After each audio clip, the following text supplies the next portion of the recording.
बेटी पुतो के लक्ष्य में रहा भैया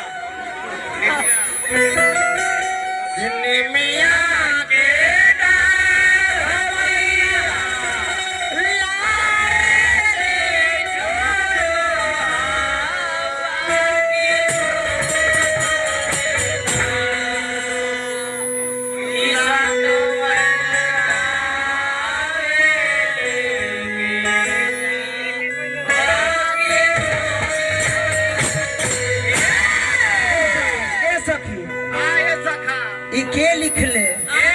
के गौले पता कहाँ से गीत अइले आवाज तक गीत पुरान ना भइले विभूति बाबा कोई पता ना लगाए पड़ले जाखिरी गीत के लिखले के हम चाहब के हमनी के बोलेरो संघ के अध्यक्ष हमारा टीम में माननीय अनिल विश्वकर्मा जी आए बनी हम चाहब के रुआ खड़ा हो जाई खड़ा हो जाई और हम चाहब टाइगर जी अनिल जी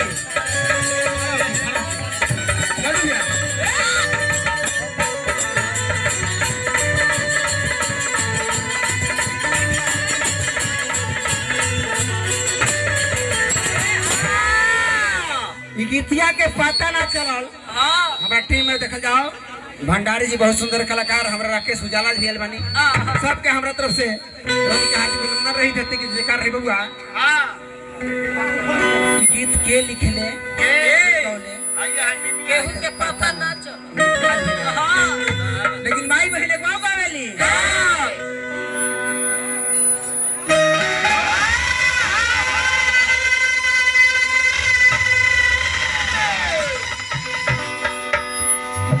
कवना बान बोले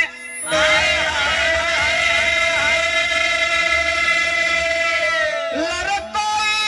लिया तो कवना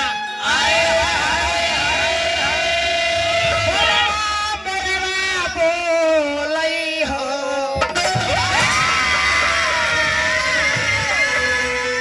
ए मैया हो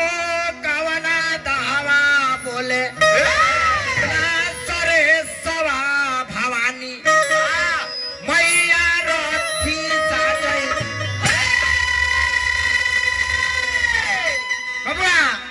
पखाई के धोने के चलो बबुआ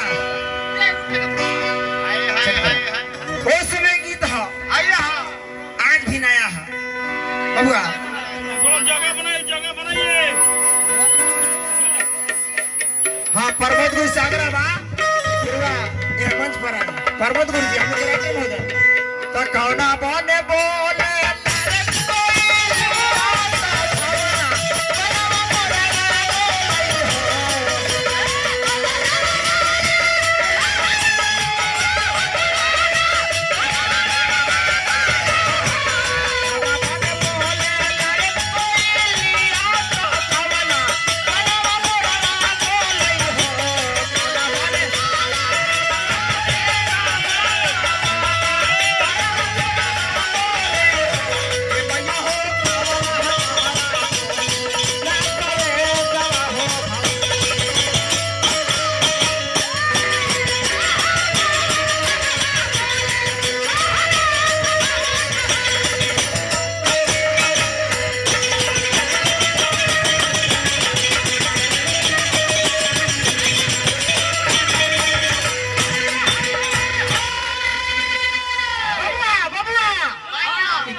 अच्छा हमरा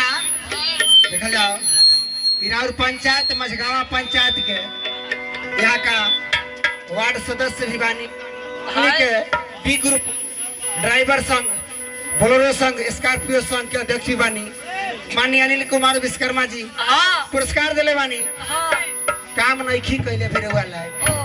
लेकिन चलिए हो सकला आगे काम हो जाए रखा तनी हमके बाल बच्चा के सवाल है तनी सीटी सुधारी स्नान महोदय हार्दिक अभिनंदन बात धरती के जयकार रही और वह राजा होकर राज करी प्रजा में कुछ बाटो करो कमल चौक बाबा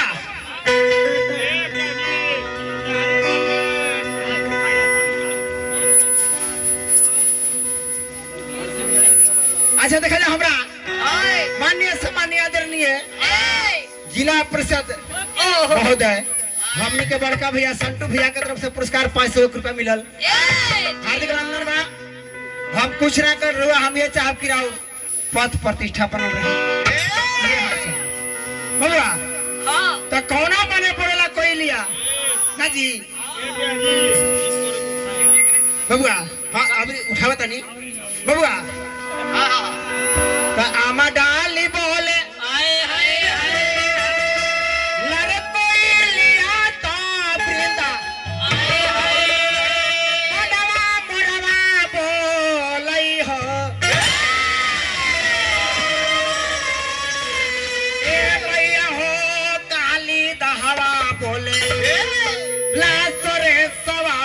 भवानी मैया रथी साजे मैया हो काली दहवा बोले करे सवा हो भवानी।